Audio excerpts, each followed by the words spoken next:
Section 1. You will hear a university administrator telling a group of new students about the central campus buildings and the facilities they provide. First, you have some time to look at questions 1 to 6.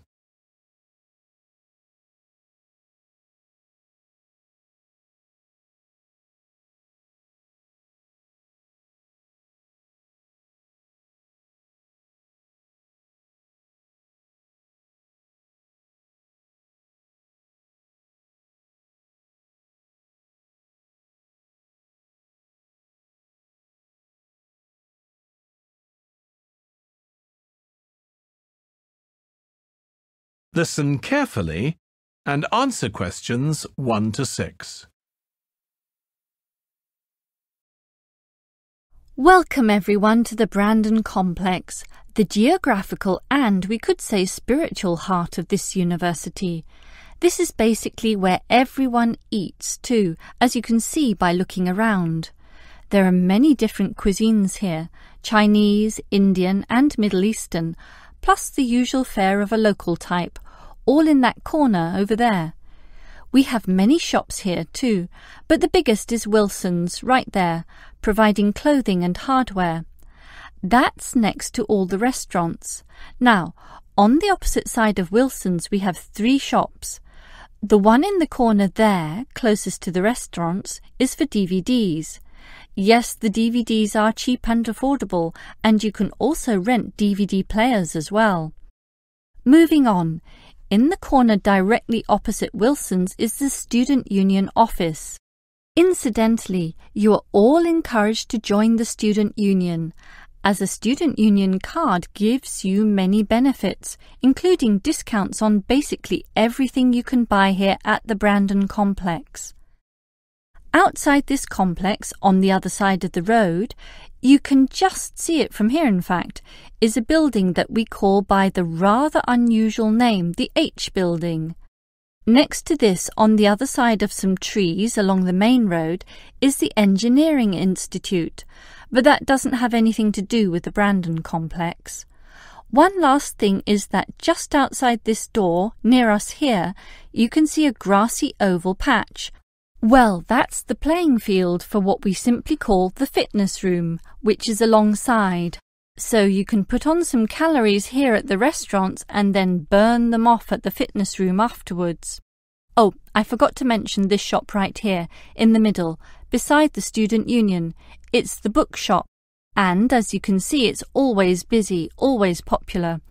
You can buy newspapers, magazines and stationery there, plus a few clothing items as well, just as you can at Wilson's. Why don't you go and take a look right now? Before you hear the rest of the conversation, you have some time to look at questions 7 to 10.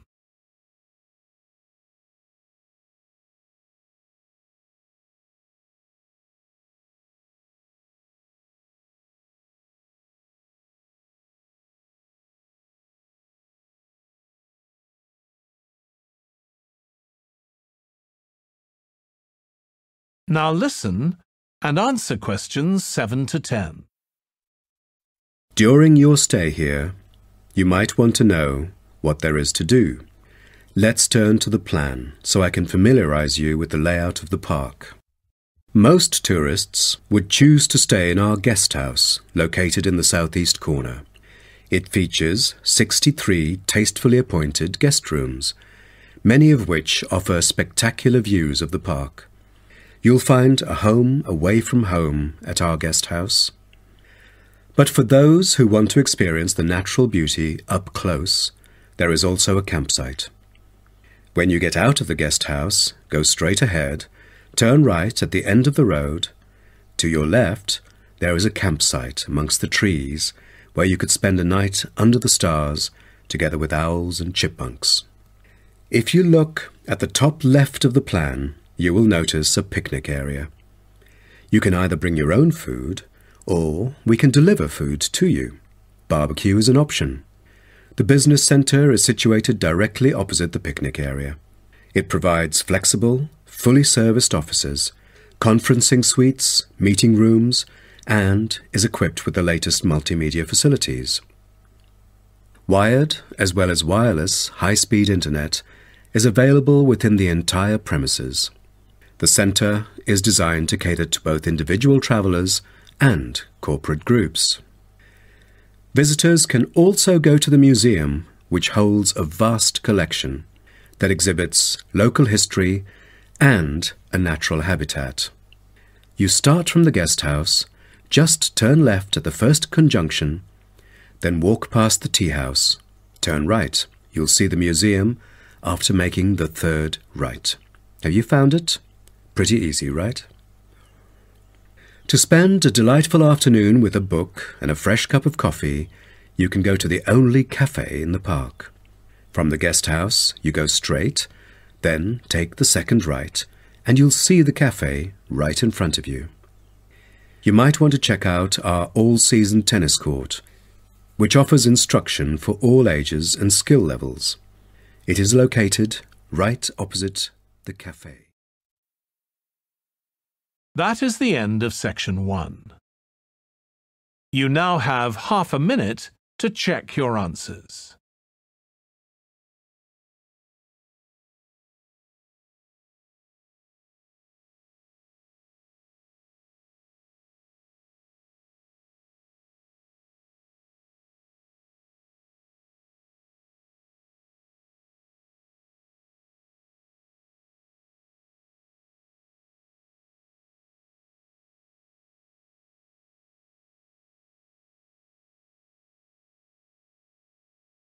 Now turn to section 2.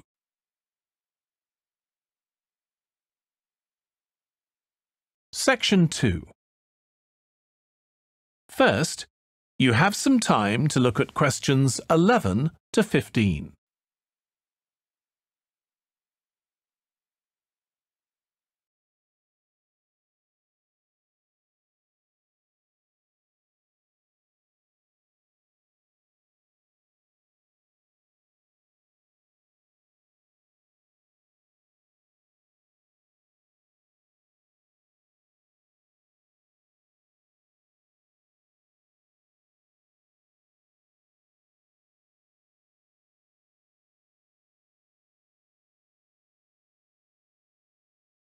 Now listen carefully and answer questions 11 to 15. Now, let's start by seeing where you can go. As you can see on our map in the brochure I've given you, we are here at the reception block. We have a famous mill which is used for making and processing materials such as steel and coal. To visit it, just go straight ahead, north along the path in front of you, and you'll find it at the end of the path. Now, towards the east, go along the path from our starting point. Turn left to the corner and then turn right. There is a car park at the east end of the lane. To the west, there is a museum. Past the shop, around the crossroads, and it is just located at the west end of the road. And by the way, the shop is specialized in selling a variety of ore-related souvenirs, including key rings, postcards, tin-made Lewis chessmen, and even Roman soldiers which are made from beautiful pyrite. If you are interested in the laboratory where scientific experiments, analyses and research are carried out, it is situated at the southern part of the park, opposite the shop. I bet you'll be happy to hear that this laboratory is also used for gold and crystal refinement, so don't miss this one for the sake of it. I assume by this time you'll all need some rest and refreshment. So we have an excellent cafe which caters for delicious food and beverages at the other side of the road next to the shop. Of course, if you want to spend some time in the fresh air, we have a perfect picnic area which is just right and northeast of the reception block. Further east, there is a path leading to the northern part of the park, and at the end of it is the toilet. Now, most of the visitors would choose to use the mailbox and send the beautiful postcards to their friends. To reach it, just... Before you hear the rest of the talk, you have some time to look at questions 16 to 20.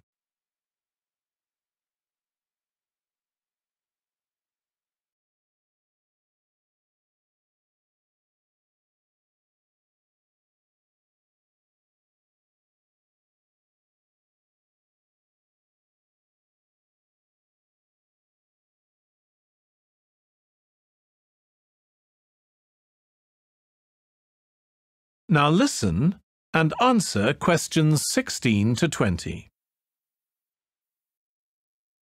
Welcome to everyone here. I hope you enjoy your stay in our village and enjoy the local scenery. I'll tell you a bit about the forest and mountain tracks in a minute, but first, I'll just give you an idea of where everything is in the village. So, we're here in the Tourist Information Center, and when you come out of the center, you're on Willow Lane, just opposite the pond. If you want to get to the supermarket for your supplies of food and water, go right.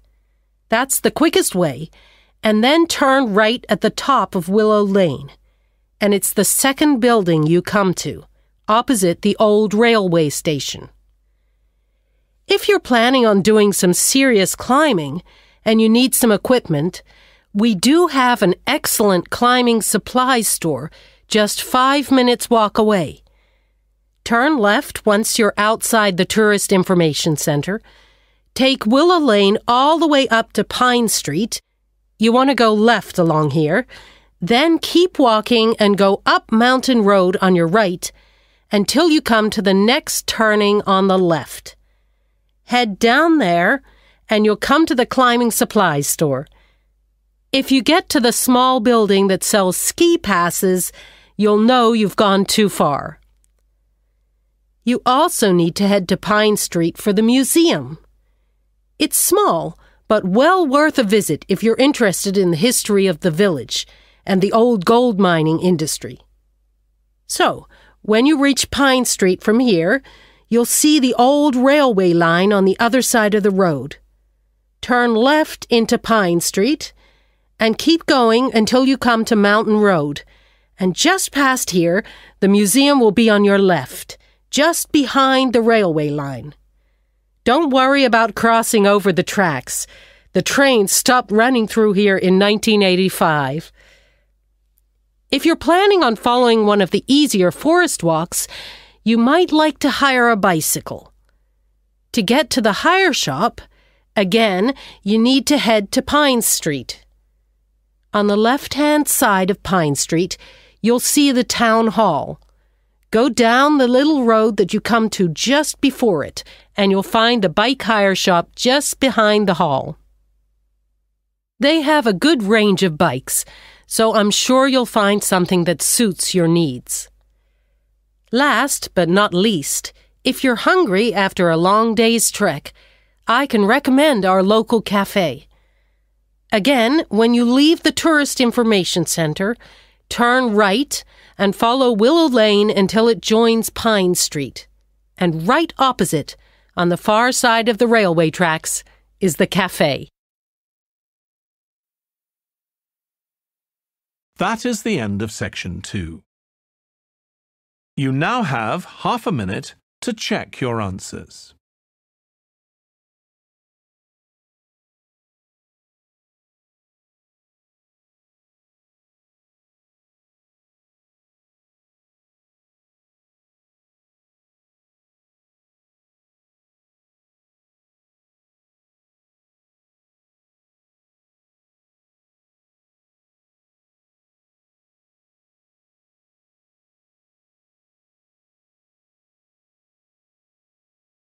Now turn to section 3.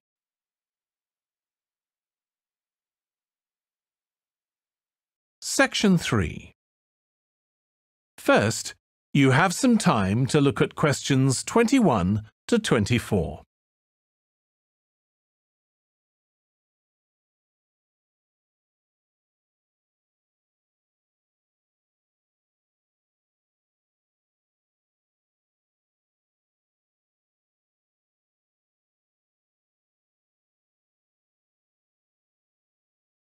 Now listen carefully and answer questions 21 to 24.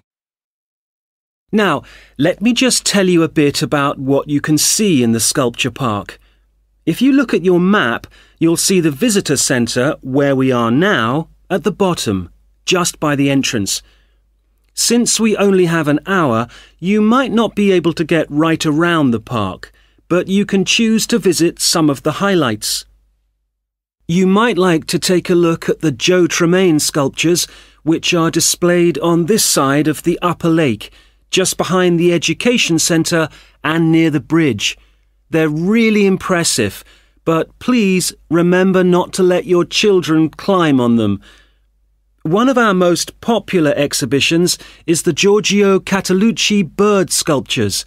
They're just across the bridge on the north side of the lower lake. I love the way they're scattered around in the long grass beside the lake, looking as if they're just about to take to their wings. You could also go to the garden gallery. It's on this side of the upper lake. From the visitor centre, you go to the education centre, then keep on along the path and you'll see it on your right. There's an exhibition of animal carvings there which is well worth a look. We also have the Longhouse. That's quite a walk. From here, you go to the bridge and then turn left on the other side. Soon you'll see a winding pathway going up towards the northern boundary of the park. Go up there and you'll find it at the top. They have some abstract metal sculptures that are well worth seeing if you have time. OK, well, now, if you... Before you hear the rest of the discussion, you have some time to look at questions 25 to 30.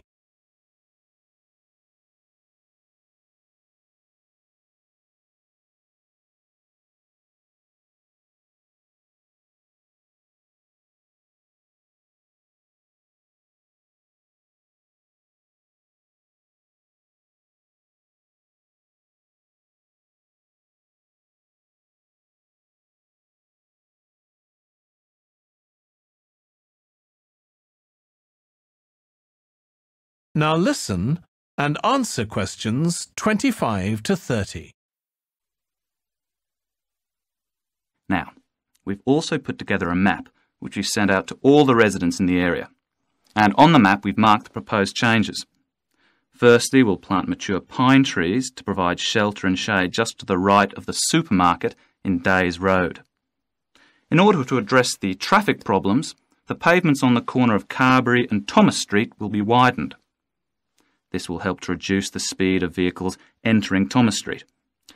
We think it's very important to separate the local residential streets from the main road, so the roadway at the entrance to Thomas Street from Days Road will be painted red.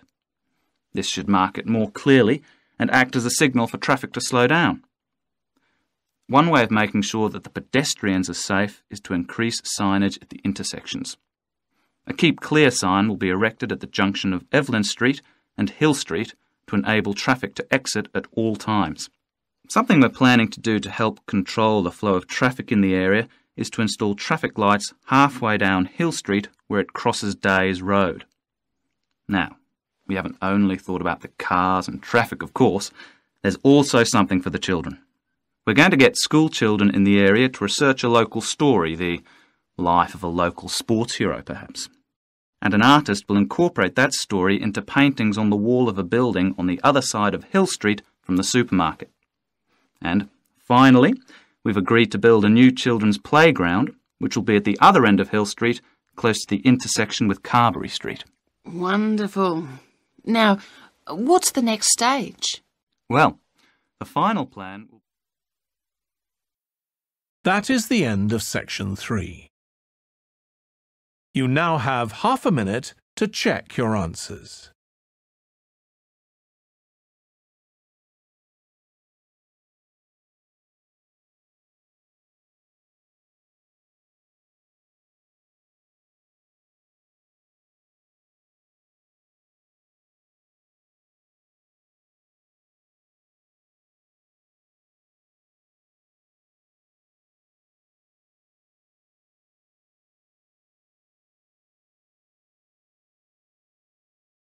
Now turn to section 4.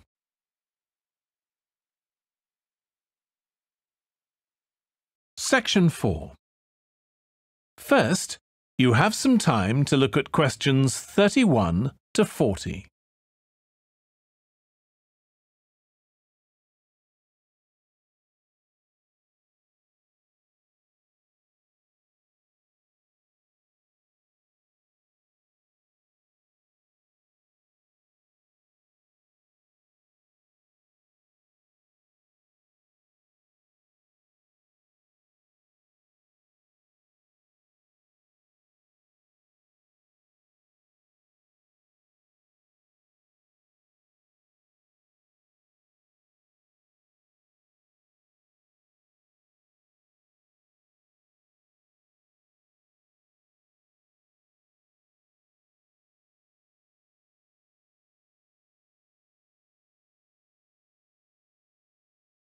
Now listen carefully and answer questions 31 to 40.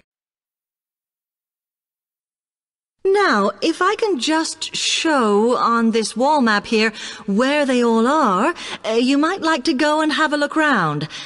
If you come into the main university entrance, at the first junction, you'll find that Brown Hall is on the corner opposite the theatre. So you're nice and near the station here, though I think it can get a bit noisy with traffic. The same applies to Blake Residence, which is directly facing the junction to the university entrance. These halls are often used by medical students and such like, as they're out all day, so don't notice the noise.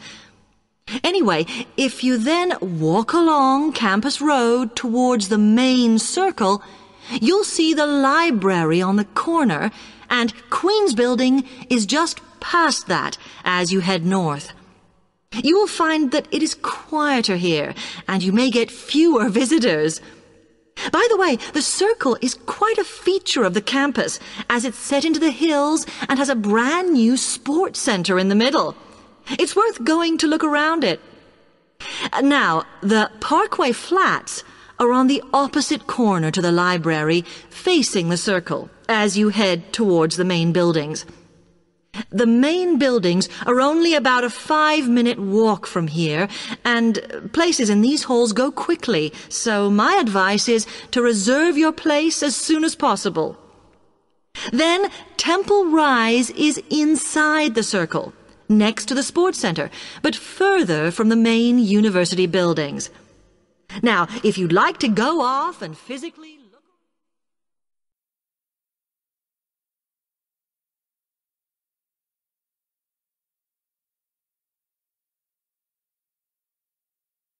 OK, thanks. How can I get from here to Hackney then? Right, well, you can choose. We're here at the information office, OK? Now, next to us, on the corner of the High Street and Sweet Street, is the bus stop, opposite the bank. Uh-huh. The bus goes all the way to Hackney, but it is a very indirect route, so it could take ages. Oh. If you want to take the train, walk down the High Street towards the city. Go past the bank, and on your left is the station, just before you get to the post office. There's a mainline service to Hackney Wick, so if you need to get into the centre of Hackney, you may need to pick up a bus when you get there. Opposite the post office, on the corner of Hart Lane, is the tube entrance. You'll see the big signs. That's probably the best way to get there, though you may have to change. It's probably best if you go and get a travel card first. Oh. To get to the ticket office, you go out of here onto the High Street. Then turn into South Street, and the ticket office is on your right opposite the cinema. Of course, you may decide it's quicker to take a taxi. But it's a long way, so I think it'll be very expensive.